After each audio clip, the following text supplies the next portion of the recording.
Hello दोस्तों, मैं अली रजा अंसारी अपने छोटे भाई सोनू के यूट्यूब चैनल एक्सेप्ट स्ट्रगल में आपसे फिर आज रूबरू हूँ। बीच में काफ़ी दिन मैं गायब था, अभी तक मैं टाइम नहीं मिल पा रहा था। उधर इलेक्शन ड्यूटी वगैरह और कॉपी मूल्यांकन में भी लगे हुए थे। स्कूल का भी बहुत सारा काम रहता है। अभी 2 दिन पहले नोटिफिकेशन जो आया है उसी संदर्भ में मुझे बात करनी थी आप सबसे। आपने देखा होगा शायद जो 17 जुलाई आगामी 17 जुलाई को आकलन परीक्षा का आयोजन किया जाना है। दरहकीकत इसकी संभावना बहुत पहले से थी। मुझे भी जानकारियां मिल रही थी कि जुलाई में आकलन परीक्षा आयोजित की जाएगी, जिसमें जो डेट क्वालिफाइड नहीं है ऐसे पारा शिक्षक उसमें शामिल होंगे। और ये एक बड़ी संख्या है। वैसे पारा शिक्षक जिनको कि आप सहायक अध्यापक कहते हैं, उनकी जिनको ये आकलन परीक्षा में शामिल होना है। अब इसमें कुछ सवाल बन जाते हैं कि इतनी जल्दी जो है हम कैसे तैयारी कर पाएंगे और इसका सिलेबस क्या होगा, क्या ये हो पाएगा।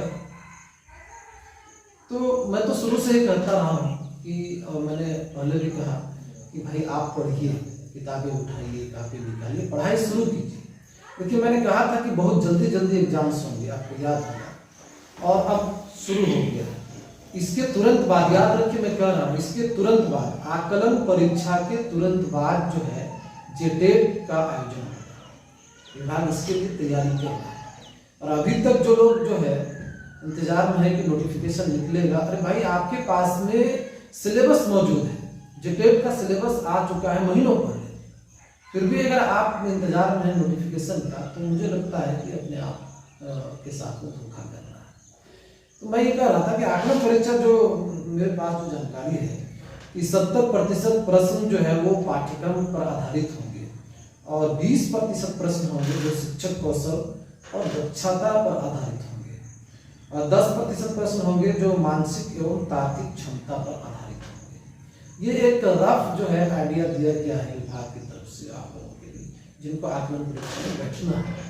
आकलन जैसा कि नाम से जाहिर है, आप इस बात को समझ रहे होंगे कि विभाग आपसे, शिक्षा विभाग चाहती क्या है।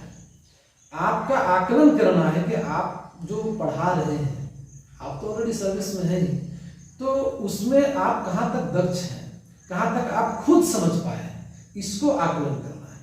आप इस बात को 100% श्योर रहिए कि बहुत कठिन प्रश्न नहीं पूछे जाएंगे, ये मैं कह सकता हूँ। क्वेश्चन जो आएगा, प्रश्न जो आएगा, वो आपकी समझ को परखेगा कि आप समझते कितना है। कि क्वेश्चन घुमा के दिया हुआ लग सकता है, लेकिन ये तय मानिए बहुत हार्ड क्वेश्चन बहुत ज्यादा नहीं रहेंगे। क्वेश्चन आसान ही रहेगा, लेकिन आपको थोड़ा समझना पड़ेगा, थोड़ा दिमाग लगाना पड़ेगा। शिक्षक का एग्जाम ऐसे ही होता है, आपको इसको समझना पड़ेगा। चाहे वो जेटेट हो, सीटेट हो या शिक्षक बहाली की परीक्षाएं हो।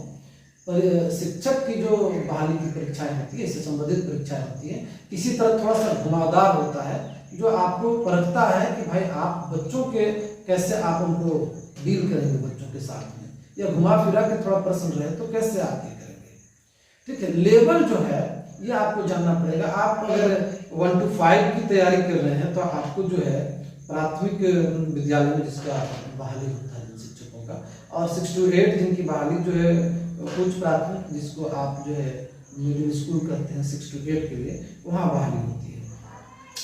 तो ये जो है 1 to 5 के लिए जो होगा वो होगा, जो प्रश्न होंगे 1 to 5 के लिए वो इंटर लेवल का उसका एग्जाम होगा, और जो 6 to 8 के लिए होगा उसका होगा ग्रेजुएशन लेवल। क्लियर है? इंटर लेवल का एग्जाम होगा 1 to 5 के लिए, और ग्रेजुएशन लेवल का एग्जाम होना है 6 to 8 के लिए। ये विभाग ने जो है बहुत पहले ही इसको स्पष्ट कर दिया था, इसको बता दिया था कि हमारी इस तरीके से एग्जाम लेने की तैयारी है।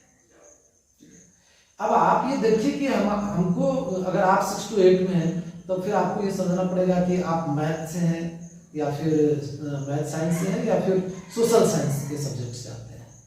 किस तरीके का आपका सब्जेक्ट पहले आपने पढ़ा है या आप बहाल किस तरह हुए हैं, ये देखना पड़ेगा। 1 to 5 में जनरली सारे जो कैंडिडेट हैं सबको लगभग सभी सब्जेक्ट पढ़ाने होते हैं, इसलिए आपको जो जेटेट का सिलेबस है आप उसमें देखेंगे कि मैथ है और ईवीएस है हिंदी है, इंग्लिश है, और एक रीजनल लैंग्वेज आपका कुड़ुख हो, नागपुरी हो, मुंडारी, जो भी आपका होगा वो होगा, है ना। और एक भाषा विज्ञान पर होगा, जो बाल विज्ञान जिसको हम लोग करते हैं।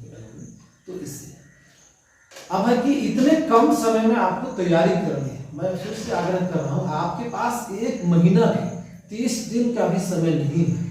और सिलेबस मतलब मैंने अभी भी कहा कि क्वेश्चन बहुत कठिन नहीं रहेगा, लेकिन मैं ये नहीं कह रहा हूँ कि सिलेबस जो है बहुत आसान है और क्या कहते हैं सो बहुत कम है। पढ़ने के लिए बहुत कुछ है। अगर आप अभी से आज से नहीं लगते हैं, आप यकीन मानिए आप जो है पीछे रह जाएंगे।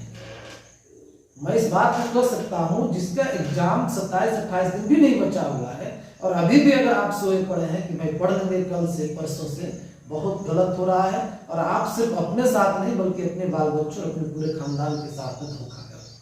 इस बात को आप समझिए। इसलिए मैं फिर से आपसे आग्रह कर रहा हूँ कि वक्त तो इतना दिन गुजर गया, आप भी जॉब में है, लगभग 15-17 साल से, कोई 20 साल से आप भी जॉब में ही है, सहायक शिक्षक है, पारा शिक्षक है, आप नौकरी में ही है। लेकिन देखिए इतना वक्त गुजर गया, 20-22 दिन गुजरने में टाइम नहीं लगेगा, एकदम तय मानिए। लेकिन यही 20-22 दिन आपके भविष्य का फैसला करेंगे। अगर आपने इसमें पढ़ाई पर मेहनत किया, जी तोड़ मेहनत, अगर आप लग गए कि मुझे जो है अपने ऊपर से इस को हटाना है कि आपको टेट क्वालिफाई नहीं है, ये हटा देना है, तो आकलन परीक्षा इसके लिए बहुत सुधार होता है। आप लगिए, आज से लगिए। बहुत सारी चीजें जो है अभी हम आपसे नहीं बात कर सकते हैं, मैं आज से देखता हूं कि कुछ गाइड कर सकूं आपको, तो वो भी आ जाएगा इसी चैनल पर। इसलिए आप इसको सब्सक्राइब कर लें जो अभी तक नहीं किए हैं। एक्सेप्ट स्ट्रगल, मैं अपनी बात को खत्म करता हूँ, लेकिन मुझे 2 पंक्तियां याद आ रही कि वो आदमी ही क्या हालात बदलते जिसको, वो आदमी ही क्या हालात बदलते जिसको, आदमी वो होते हैं जो हालात बदल देते हैं। बस यही है कि 1 महीना आपका भविष्य तय करेगा, यही 1 महीना आने वाले दिन, कि आप कितनी मेहनत करते हैं, कितना जुनून है आप में, कितना उत्साह है, और कुछ कर गुजरने की कितनी जिद है। मिलते हैं दोस्तों अगली वीडियो में, तब तक के लिए नमस्कार, बाय, थैंक यू।